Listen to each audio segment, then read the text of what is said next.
ஆன்மீக கலசம். வாழ்க்கை ஜோதிடர் திரு பி. முகுந்தன் முரளி.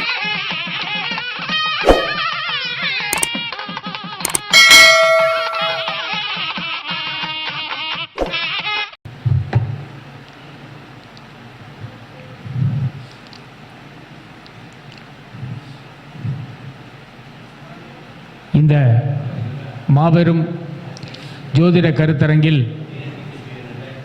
எனக்கு பேச வாய்ப்பு வழங்கிய உயர் திரு முகுந்தன் முரளி ஐயா அவர்களுக்கும், இங்கே ஜோதிட கருத்துக்களை கேட்டுக்கொண்டிருக்கிற அத்துணை நண்பர்களுக்கும் ஆசான்களுக்கும், அது மட்டுமில்லாமல் ஆன்மீக கலசம் யூடியூப் சேனல் பார்த்து கொண்டிருக்கின்ற அத்துணை வாடிக்கையாளர்களுக்கும் என் நெஞ்சார்ந்த நன்றிகள். இப்போ ஜோதிடத்தில்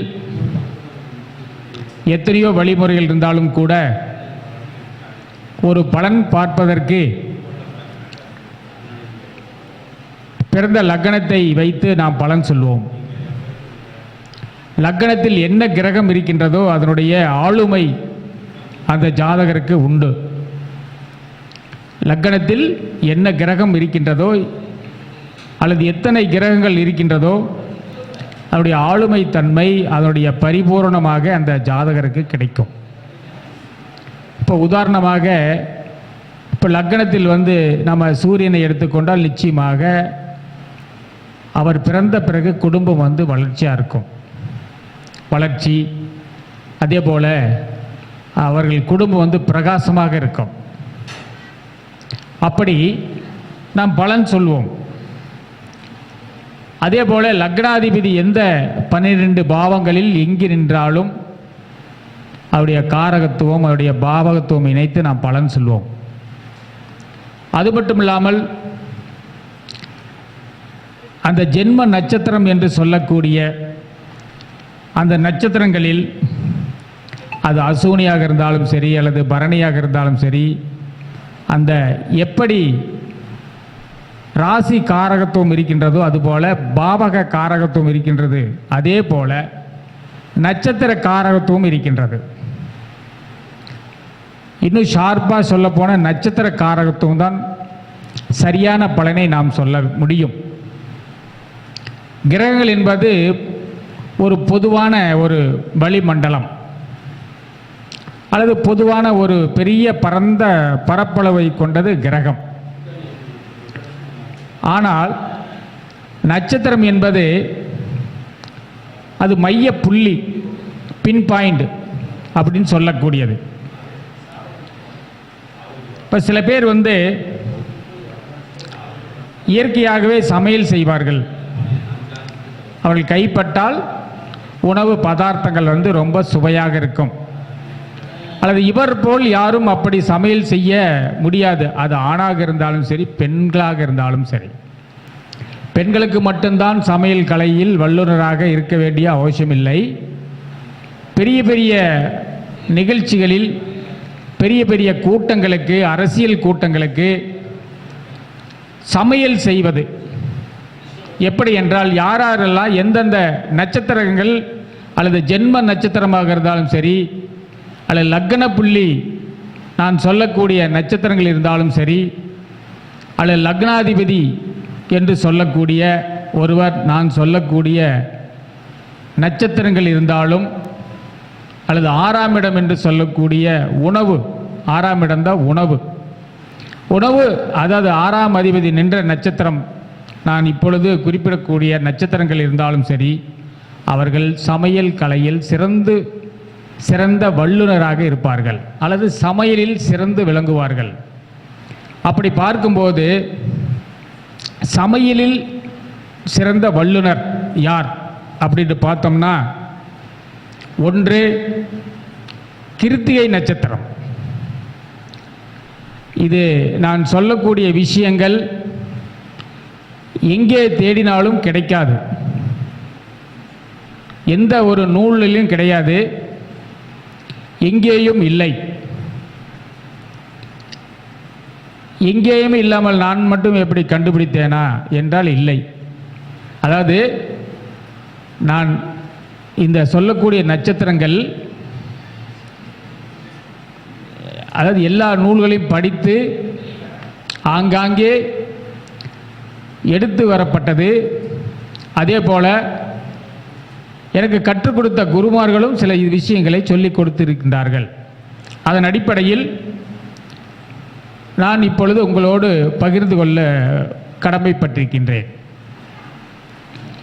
இந்த சமையல் கலையில் வல்லுநர்கள் யார் அப்படின்னு பார்த்தோம்னா, கிருத்திகை நட்சத்திரம் லக்ன புள்ளி இருந்தாலும் சரி, லக்னாதிபதி நின்றாலும் சரி, அல்லது சந்திரன் ஜென்ம நட்சத்திரம் கிருத்திகையாக இருந்தாலும் சரி, நிச்சயமாக அவர்கள் சமையலில் நல்ல டேஸ்டாக செய்வார்கள்.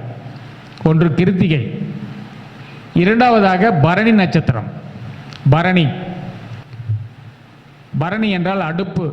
நாம் அதனுடைய காரகத்துவம் இருக்கின்றது இயற்கையாகவே. ஸோ பரணி நட்சத்திரம். அடுத்ததாக திருவாதிரை நட்சத்திரம். கிருத்திகை, பரணி, திருவாதிரை. அடுத்தாக ஆயில்யம்.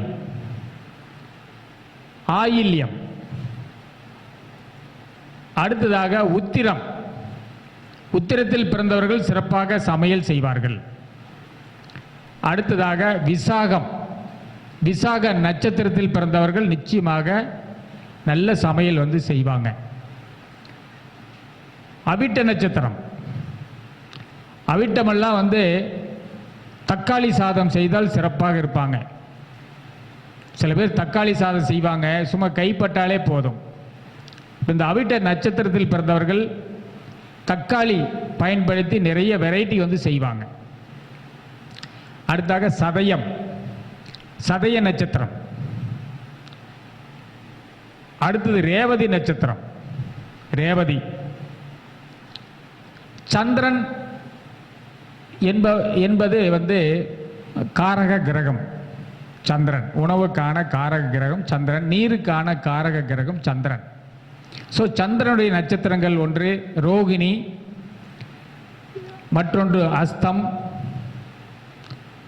இன்னொன்று திருவோணம்.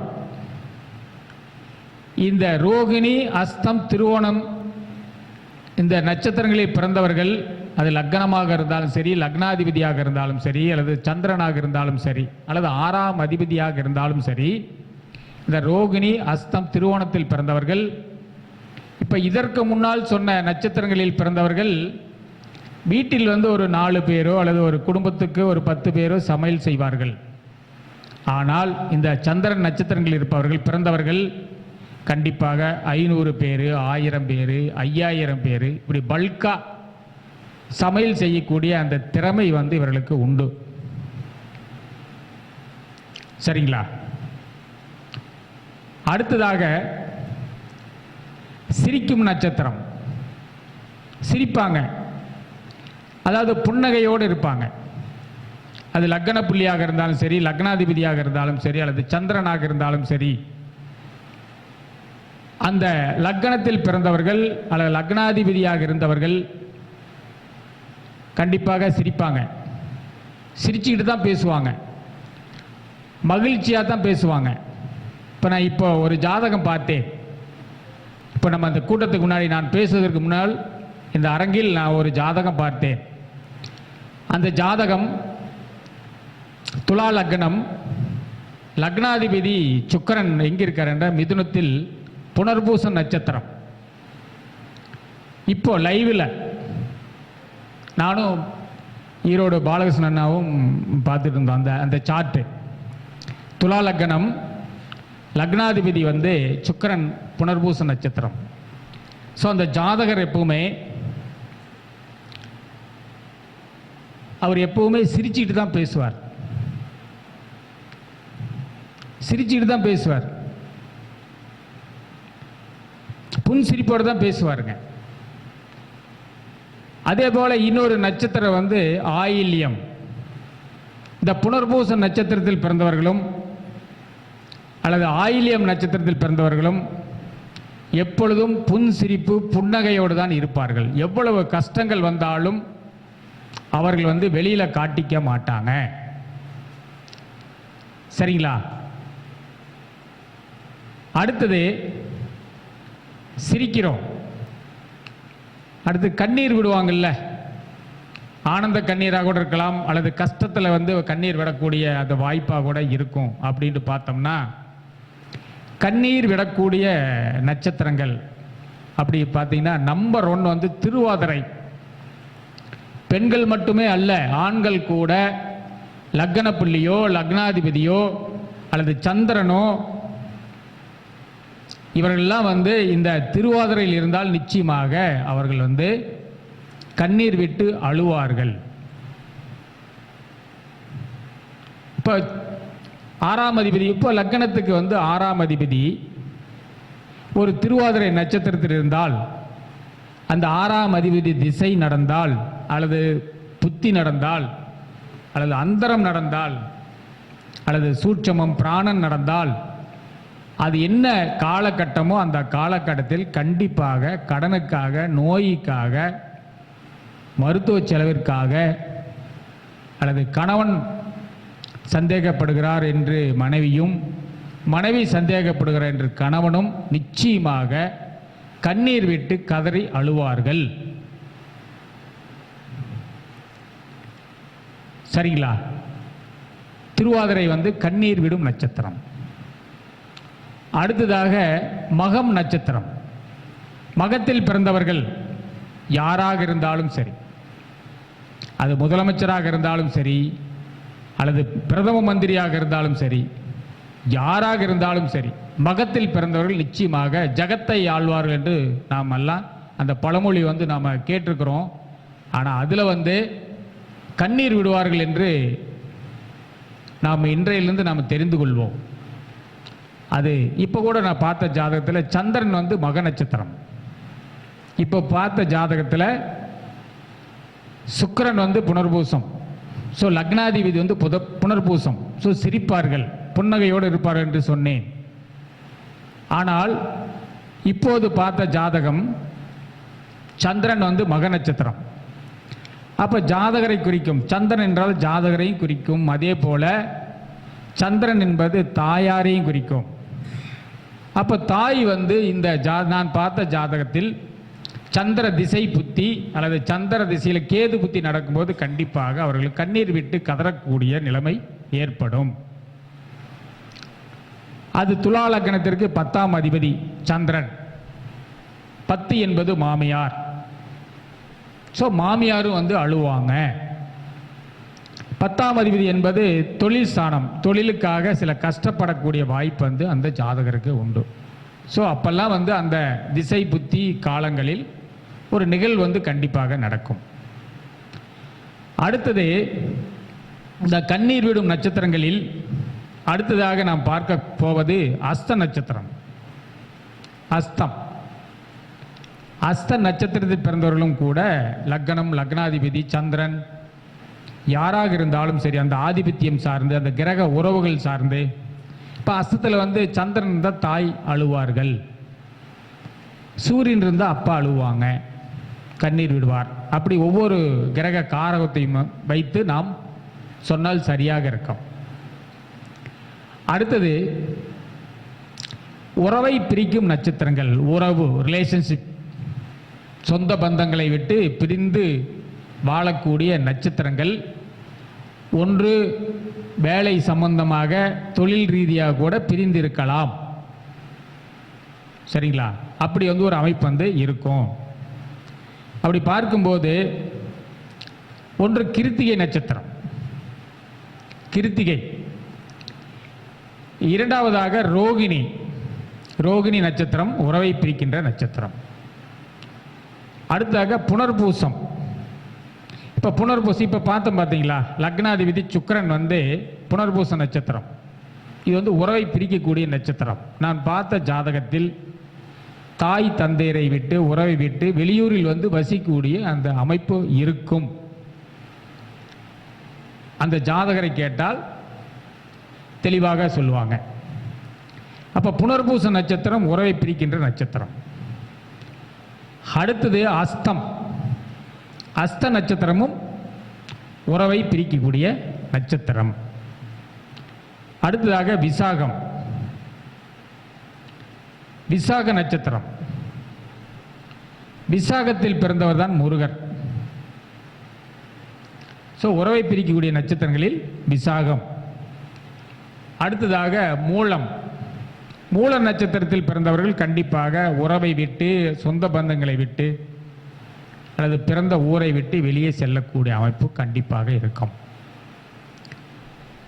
அடுத்ததாக பூரட்டாதி.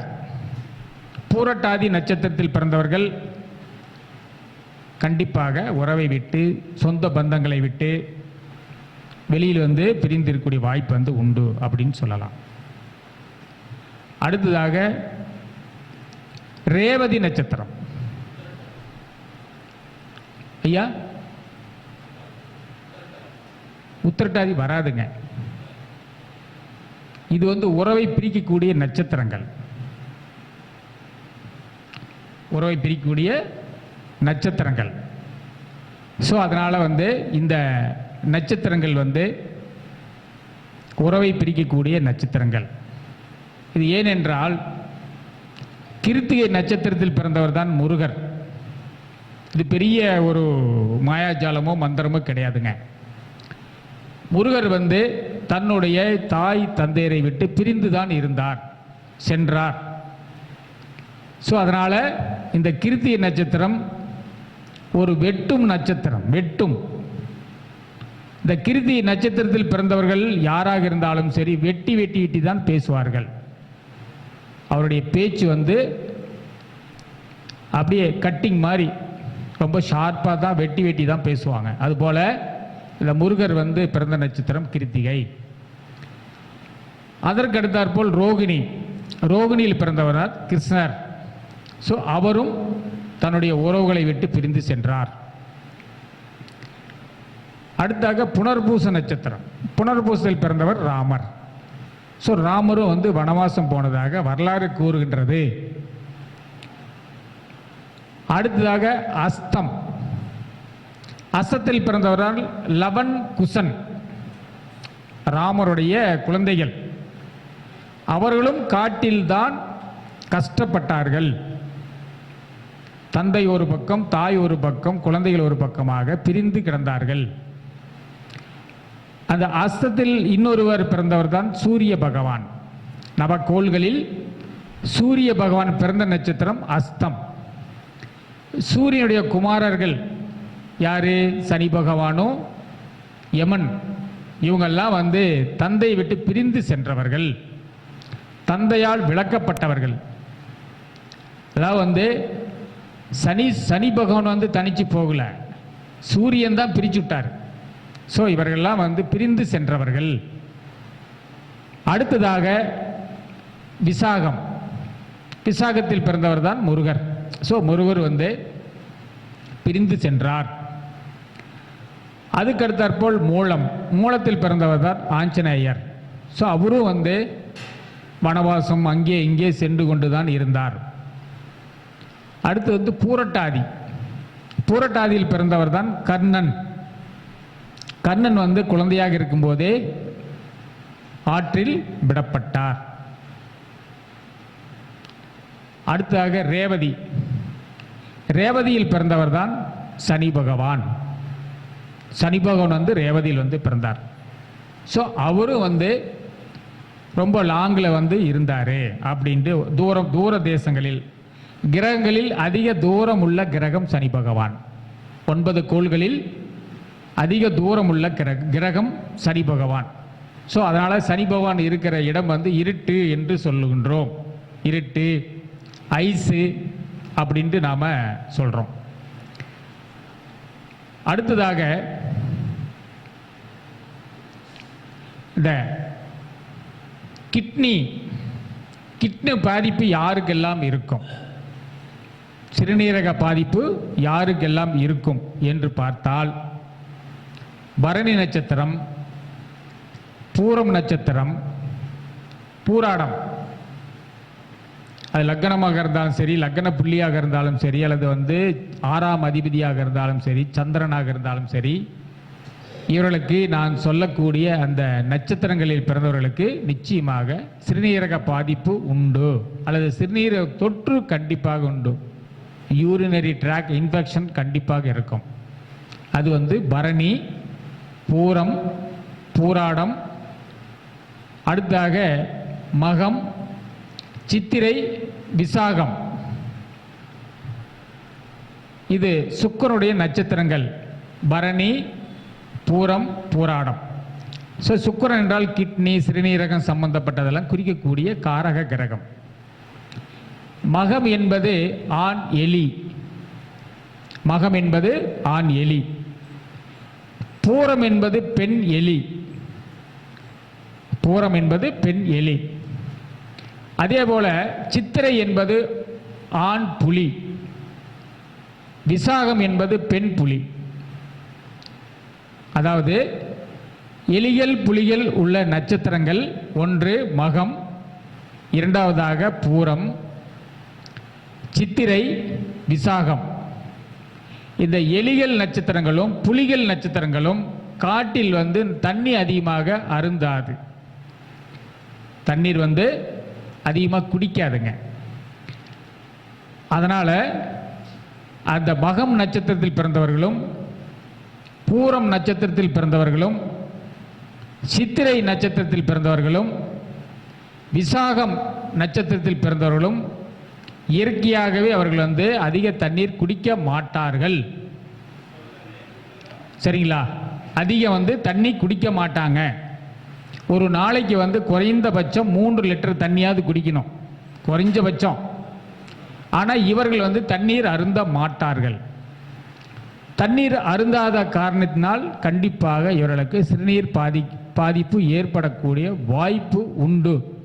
அதனால் நாம் ஜாதகம் பார்க்கும்போது நாம் இதையெல்லாம் நாம் சொல்ல வேண்டும். உங்களுக்கு இயற்கையாகவே கிட்னி சம்பந்தப்பட்ட பாதிப்பு வரக்கூடிய வாய்ப்பு உண்டு. அதனால் நீங்கள்லாம் தண்ணீர் வந்து அதிகமாக அருந்த வேண்டும். வருமுன் காப்போம் என்பது அதனுடைய தாற்பயம். சரிங்களா? ஏங்க ஐயா பேசலாம்ல? முடிச்சுக்கலாமா ஐயா? கேன்சருக்கு போயிட்டு வந்துடுங்க. அவ்வளோதான். கொஞ்சம் அடுத்ததாக என்ன, இது ஒரு அவேர்னஸ், இது ஒரு நாம் சொல்லக்கூடிய ஒரு அவேர்னஸ். அடுத்து வந்து இப்போ சிறுநீரகம் பாதிக்கப்பட்டது என்று சொன்னோம். அடுத்தது கிட்னி பாதிப்பு. கிட்னினா சிறுநீரகம் ஒன்று தானே ஐயா? கிட்னி சிறுநீரகம் ஒன்று தானே? அடுத்து கேன்சர், புற்றுநோய் வரக்கூடிய நட்சத்திரங்கள். ஒன்று வந்து கிருத்திகை, ஒன்று கிருத்திகை, இரண்டாவதாக ரோகிணி, ரோகிணி நட்சத்திரம், மூன்றாவதாக வந்து புனர்பூச நட்சத்திரம், புனர்பூச நட்சத்திரம். அடுத்து வந்து பூச நட்சத்திரம். கடக ராசியில் இருக்கின்ற புனர்பூசம், பூசம், ஆயில்யம்.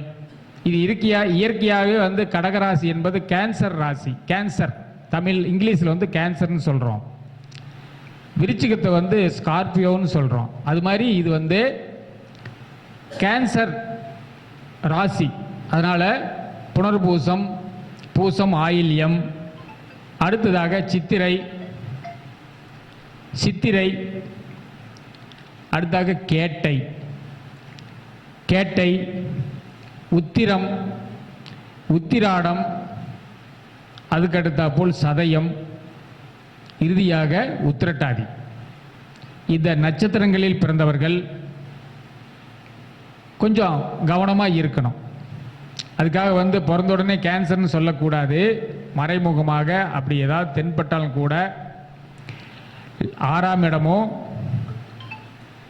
6ஆம் அதிபதி, அதாவது 6ஆம் அதிபதி நின்ற இந்த நான் சொல்லக்கூடிய அந்த சொன்ன நட்சத்திரங்களில் இருந்தால் கண்டிப்பாக கொஞ்சம் கவனமாக பார்த்து கொள்ளப்பட வேண்டும்.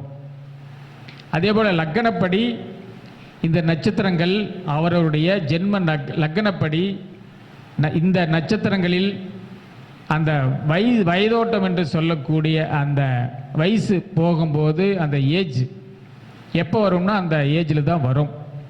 இதெல்லாம் வந்து நாம் தனிப்பட்ட முறையில் ஜாதகம் பார்த்தால்தான் தெளிவாக சில விஷயங்கள்லாம் சொல்ல முடியும். இதெல்லாம் வந்து ஜென்ரலான பொதுவான ரூல். ஆனால் ஆணித்தரமாக 100% வந்து வேலை செய்யும். ஸோ இவர்களெல்லாம் வரும்போதெல்லாம் கொஞ்சம் கவனமாக பார்த்து நம்ம பலன் சொல்லப்பட வேண்டும். அடுத்ததாக இந்த புற்று கேன்சர் வருவதற்கு ஒரு பரிகார ஸ்தலம் என்ன என்றால் திருச்சி அருகில் உள்ள திருப்பராய்த்துறை அந்த கோவிலுக்கு சென்று அந்த நோய் சம்பந்தப்பட்ட சில வழிபாடுகள் செய்தால் நிச்சயமாக அது நிவர்த்தி ஆகும். அடுத்ததாக திருவாரூரில் உள்ள தியாகராஜா சுவாமிகள் சன்னிதானத்தில் உள்ள புற்றிடங்கொண்டார் என்ற அந்த தெய்வத்தை வழிபாடு செய்தால் நிச்சயமாக ஓரளவுக்கு வந்து நல்வழிப்படுத்தக்கூடிய அந்த அமைப்பு அந்த இறைவனால் நமக்கு அந்த பலன் வந்து கிடைக்கும். ஸோ எப்படி கிடைக்கும் என்றால், ஒரு கோயில் வழிபாடு செய்யும்போது ஒரு நல்ல டாக்டர் நமக்கு வந்து தேடி இறைவன் வந்து கொடுப்பார். அப்போ நமக்கு அந்த நோய் வந்து நிவர்த்தி ஆகும். இறைவனே வந்து வைத்தியம் பார்க்க முடியாது. ஆனால் இறைவனுடைய ரூபத்தில் இறைவனுடைய வழிகாட்டுதலின் படி நமக்கு அந்த நல்ல ஹாஸ்பிட்டல் நல்ல ஒரு டாக்டர் அமைத்து கொடுக்க அந்த இறைவனுடைய கருணை வந்து நமக்கு தேவை. ஸோ இதுபோல் நிறைய நட்சத்திரனுடைய காரகத்துவங்கள் அதிகமாக இருக்கின்றது. இன்னும் சொல்லிக்கிட்டே போலாங்க. இதை பார்க்கக்கூடிய எம்எம் ஆன்மீக கலசம் யூடியூப் சேனல் பார்க்கக்கூடிய அத்துணை வாடிக்கையாளர்களும் அல்லது வந்து ஜோதிடர்களும் குறிப்பெடுத்து கொண்டு நீங்கள் எல்லாம் பலன் பார்த்தால் நிச்சயமாக உங்களுக்கெல்லாம் ஒரு மதிப்பு மரியாதை கூடும். சரிங்களா? அதனால் எனக்கு பேச வாய்ப்பளித்த மகரிஷினுடைய ஜோதிட அறிவகத்தினுடைய நிறுவன தலைவர் உயர் திரு முகுந்தன் முரளி ஐயா அவர்களுக்கு மீண்டும் ஒரு முறை நெஞ்சார்ந்த நன்றிகளை தெரிவித்துக் கொள்கின்றேன். நன்றி, வணக்கம்.